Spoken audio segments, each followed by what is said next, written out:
آج کے اس وضاحتی تجزیے میں خوش آمدید۔ آج ہم کسی ایک خطے کی بات نہیں کرنے والے بلکہ ایک ایسی زبردست رپورٹ اور سورس مٹیریل کا جائزہ لیں گے جو بظاہر الگ الگ نظر آنے والے واقعات کی کڑیاں آپس میں ملاتی ہیں، یعنی پاکستان کی داخلی سیاست سے لے کر سمندری راستوں پر عالمی کشمکش اور پھر امریکہ اور ایران کے درمیان تیل کی ناکابندی تک۔ یہ سورس مٹیریل ظاہر کرتا ہے کہ آج کی عالمی سیاست بالکل ایک ڈومینو ایفیکٹ کی طرح ہے۔ ایک جگہ کچھ ہوتا ہے تو اس کی گونج پوری دنیا میں سنائی دیتی ہے۔ تو چلیے شروع کرتے ہیں۔ اوکے، تو آج کے اس تجزیے کا خاکہ کچھ اس طرح سے ہوگا۔ پہلے پاکستان کی سیاست کا منظرنامہ دیکھیں گے، پھر غازہ فلوٹیلا کی انٹرسیپشن، اس کے بعد امریکہ ایران تیل کی ناکابندی، معیشت پر ہونے والے عالمی اثرات، اور آخر میں ماڈرن وارفیئر میں AI پروپیگنڈا کا کردار۔ تو بڑھتے ہیں پہلے حصے کی طرف، پاکستان کا سیاسی منظرنامہ۔ سورس مٹیریل کو اگر ہم غور سے دیکھیں تو اس نے پاکستان تحریک انصاف یعنی PTI کی داخلی سیاست اور اپوزیشن کی حکمت عملی پر کافی غیر جانبدارانہ مگر گہری تنقید کی ہے۔ رپورٹ میں واضح طور پر بتایا گیا ہے کہ اس وقت فوجی اسٹیبلشمنٹ کافی مضبوط اور کمفرٹیبل پوزیشن میں ہے، جبکہ اصل مسئلہ سیاسی جماعت کی اپنی داخلی کمزوریوں کا ہے۔ مثال کے طور پر 8 مئی کے سوابی لانگ مارچ کو ہی لے لیجیے۔ سورس کے مطابق ان کے اہداف مسلسل بدل رہے ہیں۔ پہلے دعویٰ تھا کہ نظام بدلنے کے لیے 4 سے 5 لاکھ افراد چاہیے، لیکن اب اچانک سے بات کروڑوں تک پہنچ گئی ہے۔ رپورٹ تجزیہ کرتی ہے کہ یہ جو گول پوسٹ شفٹ ہو رہے ہیں یہ دراصل جماعت کے اندر کی مایوسی اور عام عوام کو مہنگائی جیسے بنیادی مسائل پر متحرک کرنے میں ان کی ناکامی کو ظاہر کرتا ہے۔ اور اس سب کے درمیان ایک انتہائی دلچسپ نقطہ سامنے آیا۔ رپورٹ میں ایک پرانی، تصدیق شدہ اور بغیر کسی AI کے بنی ہوئی تصویر کا ذکر ہے، جس میں جنرل عاصم منیر عمران خان کو سالوٹ کر رہے ہیں۔ ذرائع کے مطابق یہ چھوٹی سی تصویر نظام کے اندر ایک باقاعدہ فرکشن یا چھیڑ پیدا کر رہی ہے۔ اس کا گہرا نفسیاتی تجزیہ یہ کیا گیا ہے کہ موجودہ اسٹیبلشمنٹ کو اب ایسی قیادت پسند ہے جو کمپلائنس دکھائے، جو صرف بات مانے اور سالوٹ کرنے کی عادی ہو، نہ کہ ایسی قیادت جسے واپس سالوٹ کرنا پڑے۔ یہ ایک ڈیٹیل سننے میں چھوٹی لگتی ہے، لیکن سسٹم کی اس کشمکش کو سمجھنے کے لیے کافی اہم ہے۔ اب چلتے ہیں اپنے دوسرے حصے کی طرف، یعنی غزہ فلوٹیلا کی انٹرسیپشن۔ پاکستان سے نکل کر اب ہمارا رخ سیدھا مڈل ایسٹ کی طرف ہے، جہاں سورس فلاگ نے ایک انتہائی اہم سمندری واقعہ رپورٹ کیا ہے۔ ذرا اس نمبر 58 پر غور کیجیے۔ یہ کسی عام سے چھوٹے قافلے کا ذکر نہیں ہو رہا، بلکہ یہ ان تمام امدادی جہازوں اور کشتیوں کی کل تعداد تھی جو گلوبل سموتھ فلوٹیلا کے نام سے اسپین سے غازہ کے لیے نکلی تھی۔ اس سکیل سے ہی اس ہیومینیٹیرین مشن کی اہمیت کا اندازہ لگایا جا سکتا ہے۔ لیکن پھر ہوا کیا؟ ذریعے نے تفصیل بتائی ہے کہ ان جہازوں کو بحر روم کے بین الاقوامی پانیوں میں ہی اسرائیلی فورسز نے انٹرسیپٹ کر لیا، انہیں گھیرے میں لے لیا۔ 7 جہازوں کو آفیشل طور پر قبضے میں لے لیا گیا اور 11 سے تو رابطہ ہی ٹوٹ گیا۔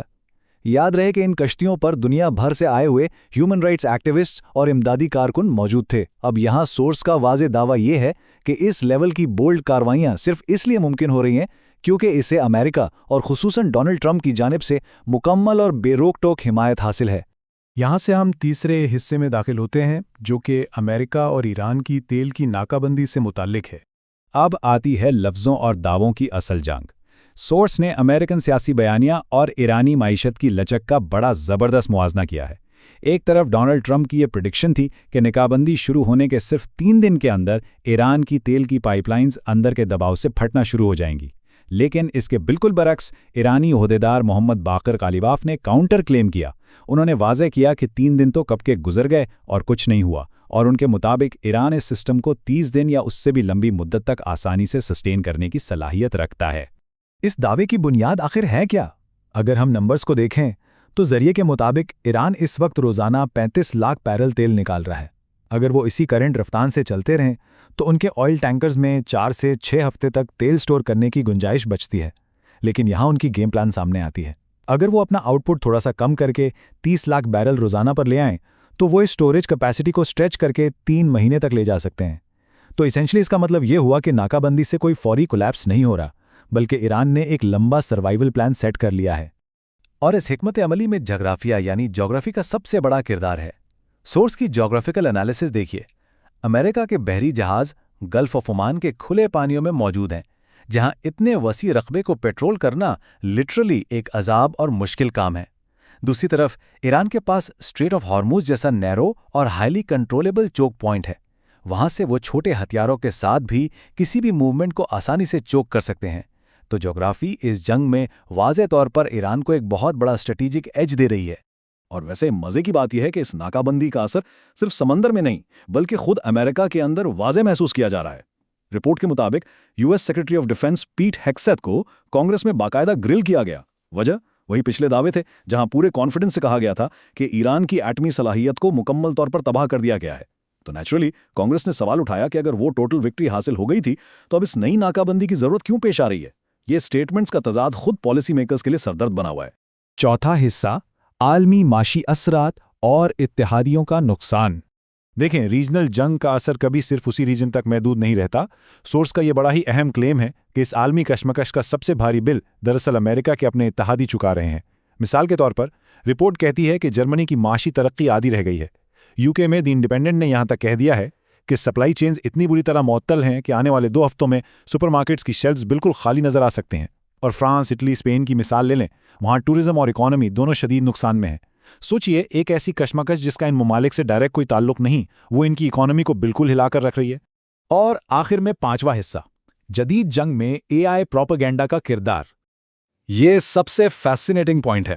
آج کل جنگیں صرف سمندروں یا خندقوں میں نہیں لڑی جا رہی۔ سورس نے لیگو اے آئی ویڈیوز کا تذکرہ کیا ہے۔ یہ بیسیکلی آرٹیفیشل انٹیلیجنس کے ذریعے بنائی گئی ویڈیوز ہیں جن میں عام سے لیگو کیریکٹرز کو یوز کر کے بہت ہی وائرل اور مؤثر پولیٹیکل پروپیگنڈا کریٹ کیا جاتا ہے۔ اور ایران کے جنریشن زی یعنی وہاں کے نوجوان عالمی جیو پالیٹکس میں اپنا نیریٹو سیٹ کرنے کے لیے ان ٹولز کا انتہائی سمارٹ طریقے سے استعمال کر رہے ہیں۔ اس کا نتیجہ کیا نکل رہا ہے؟ ذرائع کے مطابق ایرانی نوجوان ان اے آئی ویڈیوز کے ذریعے امریکن نیریٹو کو کاؤنٹر کرنے میں کافی حد تک کامیاب نظر آ رہے ہیں۔ ان ویڈیوز پر اچانک سے ملینز میں ویوز آ رہے ہیں اور یہاں تک کہ الجزیرہ جیسے نیٹ ورکس بھی ان کی رپورٹس اور تعریف چھاپ رہے ہیں۔ کتنی عجیب حقیقت ہے کہ جس سوسائٹی نے اے آئی ایجاد کی، وہی انہی ڈیجیٹل ٹولز کے ہاتھوں عالمی نیریٹو وار میں مات کھاتی ہوئی محسوس ہو رہی ہے۔ ماڈرن وارفیئر سچ میں پوری طرح سے ٹرانسفارم ہو چکی ہے۔ تو بالآخر یہ پورا تجزیہ ہمیں ایک ایسے گہرے سوال پر لا کر کھڑا کرتا ہے جو شاید آنے والے وقت کا تعین کرے گا۔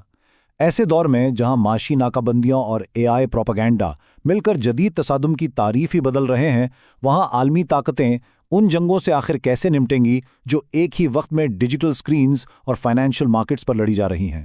یہ سب واقعات آپس میں گہرے جڑے ہوئے ہیں اور ان کڑیوں کو سمجھے بنا آج کی دنیا کو سمجھنا تقریباً ناممکن ہے۔ آج کے اس وضاحتی تجزیے میں بس اتنا ہی۔